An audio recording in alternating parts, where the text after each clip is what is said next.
Hello বন্ধুরা, সকলে কেমন আছো? আশা করছি ভালো আছো এবং সুস্থ আছো। আমিও ভালো আছি। আর তোমাদের এত ভালোবাসা আজকে দেখিয়েছো, তার জন্য অনেক অনেক থ্যাঙ্কস। আজকে অনেক স্টুডেন্ট গিয়েছিল আজকের আন্দোলনে।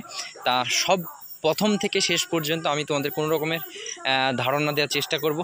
পুরোটাই আমি ভিডিও করে তোমাদের সাথে তুলে ধরার চেষ্টা করব। তা প্রথম আমরা এসে দেখো শিয়ালদা স্টেশনের সামনে, এখানে আমরা তোমার স্মার্ট যে বাজার ছিল, স্মার্ট বাজারের সামনে আমরা সবাই এক জায়গায় হয়েছিলাম এবং এখানে এসে চিরঞ্জিত স্যার এসেই কিন্তু একদম ভূমিকা পালন করতে লেগেছে।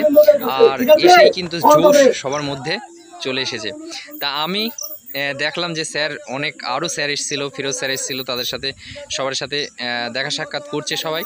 এবং আমি কিন্তু এর ফাঁকে মাস্ক পরেছিলাম। মাস্ক পরে থাকায় অনেকে আমাকে চিনতে পারছিল না, সেই জন্য মাস্ক খুলে আমাকে সবাই আমাদের এই আন্দোলন খুব শীঘ্রই শুরু হবে। তোমাদের সকলের যোগদান একান্তভাবে কাম্য। হাত মিলিয়ে মাস্ক খোলার পর চিরঞ্জিত স্যারের সাথে দেখা হলো। তারপরে চিরঞ্জিত স্যারের পর অনেক স্টুডেন্ট বা অনেক বন্ধুরা আমাকে চিনতে পেরেছে, অনেকে আমার সাথে কথা বললো। তারপর ফিরোজ স্যারও আমাকে চিনতে পেরেছে। আমি ভাবতে পারিনি যে ফিরোজ স্যার আমাকে চিনতে পারবে। তো ফিরোজ স্যারও আমাকে দেখে চিনতে পেরেছিল। তা আমার খুবই ভালো লাগলো। তাছাড়াও অনেক স্যার ছিল, মনোরঞ্জন স্যার ছিল, তো সব স্যারের সাথেই আমি দেখা করেছিলাম এবং সবাই আগে থেকেই বলছিল তুমি আমজাদ দিয়ে। আমার মানে কি বলবো, ভালো লাগছিল খুবই। তা ওইগুলো মনোনয়ন স্যার বা টপার্স গ্রুপের স্যারদের সাথে বা অন্যান্য স্যারদের সাথে সবই আমি লাইভে ভিডিও করেছিলাম, এমনি ভিডিও করা হয়নি, তাই এই ভিডিওতে দেখাতে পারবো না। আর ও লাইভগুলো তোমরা দেখে নেবে। আর একটা জিনিস, টপার গ্রুপসের যে স্যার, তিনি কিন্তু আবার ভিডিওতে বলেছিল যে আমার লাইভে তোমরা যে কমেন্ট করছিলে যে ওই স্যার কোথায়, ওই স্যার কোথায়, সেটাও তুলে ধরলো। সেটাও আমার শুনে ভালো লাগলো। যাই হোক, আন্দোলন এখন শুরু হলো। এখান থেকে শিয়ালদা স্টেশন থেকে আমরা রওনা দেবো ধর্মতলার কাছে গিয়ে আমাদের এই মিছিলটা শেষ হবে। আর শান্তভাবে, খুব সুন্দরভাবে মিছিলটি হয়েছে। আর পুলিশ প্রশাসন আমাদেরকে অনেক সাপোর্ট করেছে। আমরা পুলিশ প্রশাসনদের সাথেও অনেক গল্প করেছি, কথা বলেছি। আমি যেহেতু আগে ছিলাম এবং সবার প্রথমে পুলিশরা ছিল, পুলিশদের সাথে আমরা অনেক কথা বললাম, অনেক বন্ধুরা মিলে, সবাই মিলে। তা ওরাও আমাদেরকে অনেক সাপোর্ট করছিল। তো কলকাতা পুলিশদেরকে আমরা ধন্যবাদ জানাই। আর আমরা রওনা দিয়ে দিয়েছি, আমাদের রেলি বার হয়ে গেছে। আমরা ধর্মতলা পর্যন্ত যাব। ওখানে ধর্মতলায় যাওয়ার পর ওখানে কিছু কথা তুলে ধরবে। আর সেগুলো আমরা সবাই মিলে এক জায়গায় বসে সেই আমাদের যে তোমার মূল দাবি ছিল, সেই দাবিগুলো তুলে ওখানে ধরেছিল। এবং ওই দাবিগুলো পিআরবি বোর্ডের কাছে আমরা দাবি করেছি। এবং ওই দাবিগুলো যদি না মানা হয়, আমরা পরবর্তীতে আরও স্টুডেন্ট রাজপথে নামবে কলকাতার। তা এটা আমরা জানিয়ে এসেছি। তা সবটাই তোমরা দেখো, কতটা স্টুডেন্ট এসেছিলো তোমরা ভাবো। যারা বলছিলে না যে 200 স্টুডেন্টও পৌঁছবে না বা যাবে না, তাদের উদ্দেশ্য বলি, দেখো একবার স্টুডেন্টগুলো দেখো, কত ক্ষোভ আছে দেখো। দুর্নীতির প্রতিবাদ সব সময় আমরা করব, আর সবাই এক হয়ে এর প্রতিবাদ করব। আর চিরঞ্জিত স্যার কিন্তু মুখে কালি লাগিয়ে সে প্রতিবাদ করেছে। অনেক স্টুডেন্টও মুখে কালি লাগিয়ে প্রতিবাদ করেছিল। সকলকে অনেক অনেক ধন্যবাদ বা অনেক শ্রদ্ধা জানাই। তা অনেক স্টুডেন্টও এর প্রতিবাদ করেছে, অনেক কথা বলেছে, অনেক প্রতিবাদ তুলে ধরেছে, তার জন্য অনেক থ্যাঙ্কস। আর খুবই ভালো লাগলো, আন্দোলনটা শান্তভাবে হলো।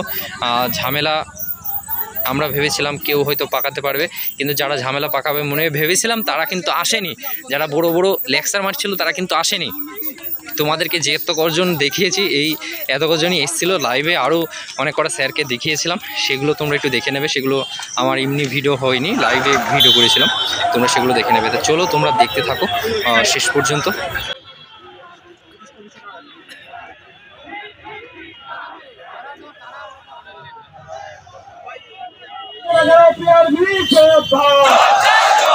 কলকাতা পুলিশের কনস্টেবলের নিয়মে পরীক্ষা হচ্ছে না কেন? পিআরবি জবাব তোমায় দিতেই হবে। লড়াই চাই, যোগ্যতার নিয়মের দাবিতে আমাদের সংগ্রাম, যোগ্যতার নিয়মের দাবিতে আমাদের সংগ্রাম। এখানে ধর্মতলায় আমরা সবাই সমবদ্ধভাবে বসে আমরা এর প্রতিবাদ বা আমাদের দাবিগুলো তুলে ধরেছিলাম। পুলিশ প্রশাসন চারিদিকে আমাদেরকে গার্ড দিয়েছে বা সাপোর্ট করেছে, তার জন্য আমাদের আন্দোলনটা সুষ্ঠুভাবে সুন্দরভাবে হয়েছে। আমাদের খুবই ভালো লাগলো। ভিডিওটা আর বড় করব না, আর তোমরা অবশ্যই এই ভিডিওটিকে শেয়ার করবে এবং ওই সব স্টুডেন্ট বা যারা দুর্নীতির সাথে যুক্ত তাদের কাছে যেন পৌঁছায়। এইসব ভিডিওগুলো তোমরা অবশ্যই শেয়ার করবে, তারা যেন দেখে যে কতটা স্টুডেন্ট আজ রাজপথে নেমেছিল কলকাতার, তারা যেন দেখে এবং তাদের মনের মধ্যে যেন ভয়টা ঢোকে। আমি জানি আরও অনেক স্টুডেন্ট হতো, অনেকের প্রবলেম, যতজন গিয়েছে এর থেকে আরও অনেক স্টুডেন্ট হতো, অনেকের অনেক রকমের প্রবলেম বা অনেক দূরে, তাই অনেকে আসতে পারেনি। আর অনেকে যারা কল রেকর্ডিং ভাইরাল হয়েছে, অনেকের যারা দুর্নীতির সাথে যুক্ত, তারা এতদিন মুখোশ পড়েছিল, আর এখন মুখোশ যখন খুলে গেছে তখন তাদেরকে যখন আন্দোলনের জন্য বলা হয় তখন তারা বলে এইসব জিনিসে আমার টাইম ওয়েস্ট করে বা টাইম নষ্ট করে লাভ নেই। হ্যাঁ, এরকম অনেক কমেন্ট তোমরা দেখেছো এদিক ওদিকে।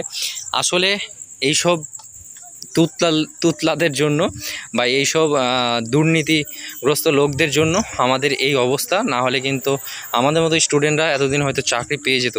তা এর প্রতিবাদ আমাদেরকে সব সময় করতে হবে। এখানে অনেক দাবি আমরা তুলে ধরেছিলাম, অনেক কিছু এখানে আলোচনা হয়েছে। এই দাবিগুলো যদি না মানে পিআরবি বোর্ড, তাহলে আমরা পরবর্তীতে আবার রাজপথে নামবো। এই বলে আমাদের বক্তব্য এখানে শেষ করে, আমাদের মিছিল শেষ করে আমরা সবাই বাড়ি চলে এসেছিলাম। আর এখানেই শেষ হয়েছিল, তা প্রথম শুরু করে এখানেই শেষ হলো। তোমাদেরকে সবটা বলার চেষ্টা করলাম। অনেক স্যার